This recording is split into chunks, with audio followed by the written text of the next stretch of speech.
Hello everyone, Mr. K here again, talking about a wheel alignment, part 2 of 2. So this PowerPoint presentation was mainly made so you guys can print it out and take it with you while you're performing an alignment with this Hunter machine. You could go through the slides if you wanted to for working on your assignment, or you can watch the video in this next slide. In this slide. However, this is basically just a summation of what's on this video. This video is almost the exact Hunter machine you'll be using. If you pay attention to it, you should know how to use it. We're going to talk about setting up the vehicle and the lift for alignment, setting up the computer and the sensors, and actually performing the alignment. Okay, first thing is make sure you drive the vehicle onto the lift centered. And by that, I mean left and right, not forward and back. Make sure you stop before you hit the turntables or turn plates. That's those plates up there. Shut off the engine. Put the car in neutral, emergency brake off because you're going to have to roll the car by hand. Next step is you're going to roll the car by hand, touching only one of the rear wheels, and you're going to roll it to where it lines up with whatever color here lines up with what it is you're working on.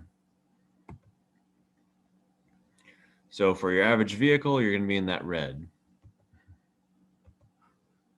As I said, make sure you're only touching the left rear or the right rear tire. Don't touch anything else. You don't want to push on the bumper or anything like that.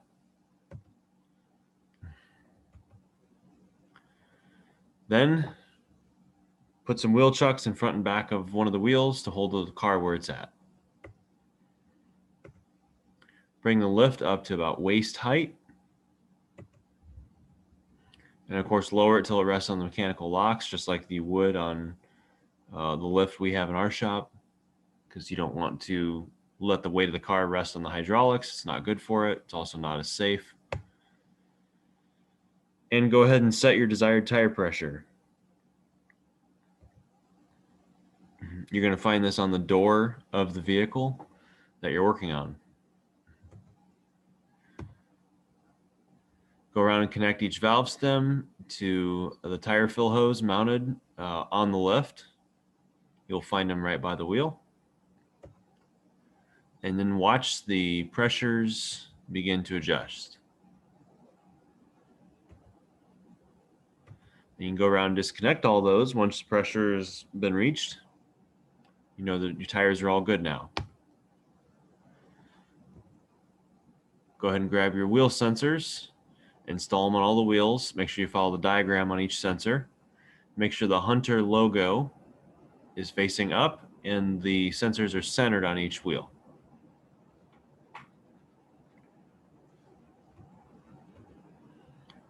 Okay, check the computer, make sure it can see all the sensors. It'll give you an error message if it can't. That is what it should look like. That's a good thing, by the way. Now we're on to setting up the computer. Go ahead and enter whatever vehicle it is you're working on, year, make, model. And there you go. It should pull up the specs for your vehicle.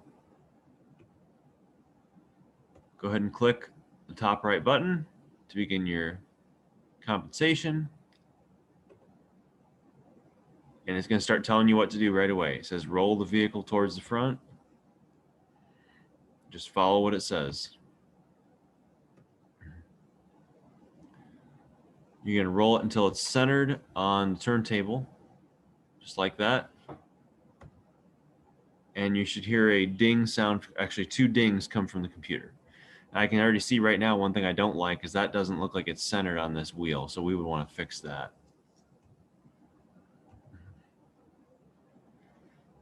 And of course, you can replace those wheel chucks front and back of the wheel now. Go ahead and apply your brake depressor tool. You're going to apply this so that the vehicle does not move.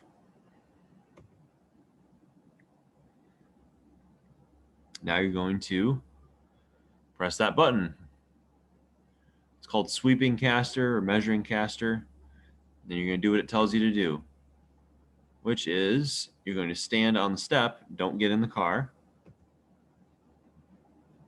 and you're going to steer the vehicle as the program tells you to do. After that, you're going to recenter the steering wheel and apply the steering wheel lock tool. So hold the steering wheel centered, just like that. Now you're going to raise the lift up to a comfortable working height as if you're working on the suspension, which is going to be pretty high.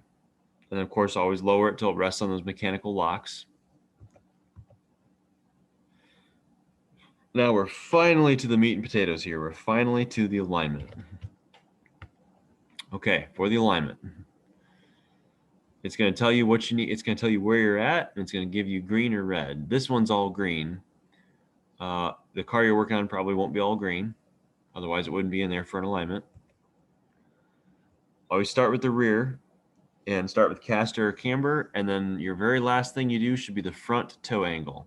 Okay, that's the order you should go in. If you click the magnifying glass, it will tell you how to adjust all those angles. Then you can click on Illustrate Adjustments, and it will give you pictures of exactly, for the car you are working on, exactly how to adjust whatever it is you need to adjust.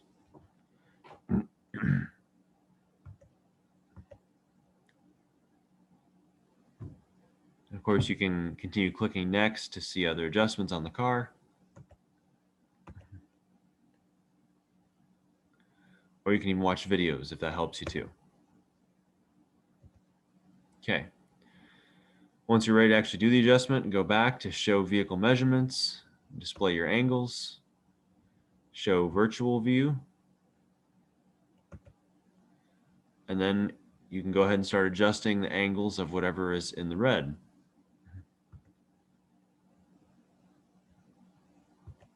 You're going to be watching these graphs on the screen as you make your adjustments, and you want to go until those arrows are in the center is your goal, but that's hard to do. So the arrows are going to be close to the center. As long as they're in the green, though, you're good to go.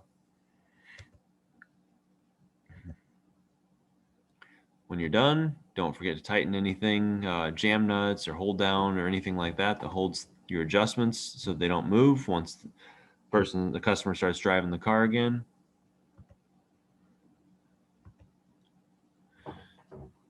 Make sure you return the bridge jack to its factory set position before lowering the lift, or else you will slam the bridge jack down on the ground. No need to do that. Looks like I have that in here twice. After that, your alignment is done. Sounds easy enough, right? That's the process anyway.